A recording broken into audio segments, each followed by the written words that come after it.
মালদার পর আজ মুর্শিদাবাদে গেলেন সুকান্ত মজুমদার। অশান্তি বিধ্বস্ত শামশেরগঞ্জে যান বিজেপি রাজ্য সভাপতি। মুর্শিদাবাদে আক্রান্ত এবং নিহতদের পরিবারের সঙ্গেও দেখা করলেন বিজেপি রাজ্য সভাপতি সুকান্ত মজুমদার।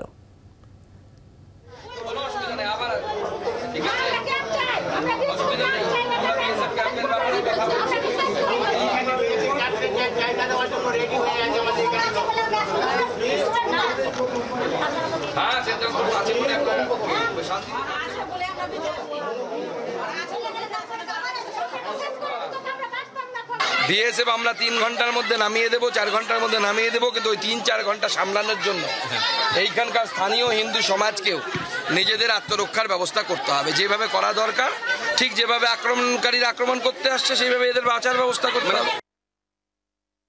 পরিবারের কাছে সাথে আমরা আছি, আমরা তাদের পাশে দাঁড়াবো। শুধু তাই নয়, তাদের যে দাবি সেই দাবি উপযুক্ত জায়গায় পৌঁছে দেওয়া, বিএসএফ ক্যাম্পের দাবি, সেই দাবি উপযুক্ত জায়গায় পৌঁছে দেওয়ার দায়িত্ব আমার।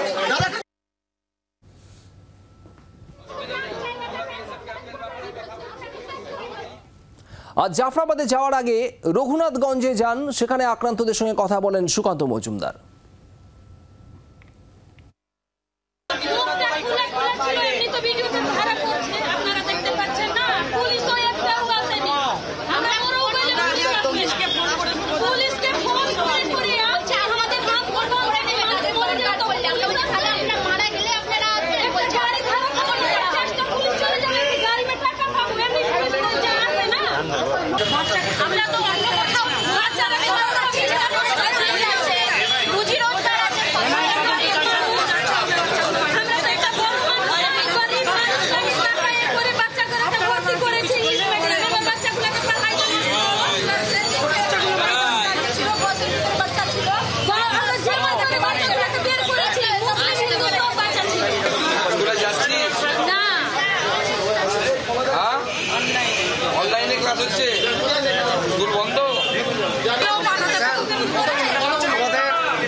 আমাদের সঙ্গে রয়েছেন তৃণমূল নেতা জয়প্রকাশ মজুমদার। জয়প্রকাশ বাবু, সুকান্ত মজুমদার তিনি গিয়েছিলেন আজ মুর্শিদাবাদের জাফরাবাদ শামশেরগঞ্জের এলাকায়, এবং সেখানে গিয়ে তার বক্তব্য, স্থানীয়রা পুলিশে আস্থা রাখছেন না, তিনি যথাসম্ভব চেষ্টা করা হবে বলেছেন বিএসএফ ক্যাম্প করার জন্য, এবং যতদিন না বিএসএফ ক্যাম্প হয় হিন্দুদের নিজেদের আত্মরক্ষার দায়িত্ব নিজেদের নিতে হবে, এমনটাও বলেছেন। আজ কি বলবেন? এদের কথাবার্তা হচ্ছে গৃহযুদ্ধ তৈরি করার উপক্রম করার চেষ্টা করছেন, গৃহযুদ্ধ যাতে হয়। সব থেকে বড় কথা, কারণটা নিয়ে কোনো মন্তব্য করেছেন কি? যে ওয়াক অফ আইন বদল করে যে পরিস্থিতি ওনারা তৈরি করেছেন কেন্দ্রীয় সরকার, যেটা সুপ্রিম কোর্ট ইতিমধ্যেই বলেছে যে এই আইন করার অধিকার আপনাদের আছে কি নেই সেটা আমরা দেখব। যে আইনের জন্য এত গন্ডগোল, সেই আইনটা যে কেন্দ্রীয় সরকার, মোদী সরকার, এই সুকান্ত মজুমদাররা মিলে করেছেন, সে বিষয়ে কি কোনো কথা বলছেন?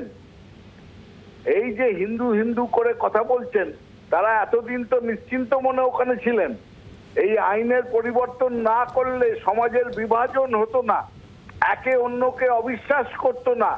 এই অবিশ্বাসের বীজ রোপণ করেছেন তো এই বিজেপি, বীজ বৃক্ষ রোপণ করেছেন বিজেপি। সেই নিয়ে কিছু বলছেন? কারুর কাঁধে হাত দিয়ে কথা বললেই কথা পাল্টে যায় না।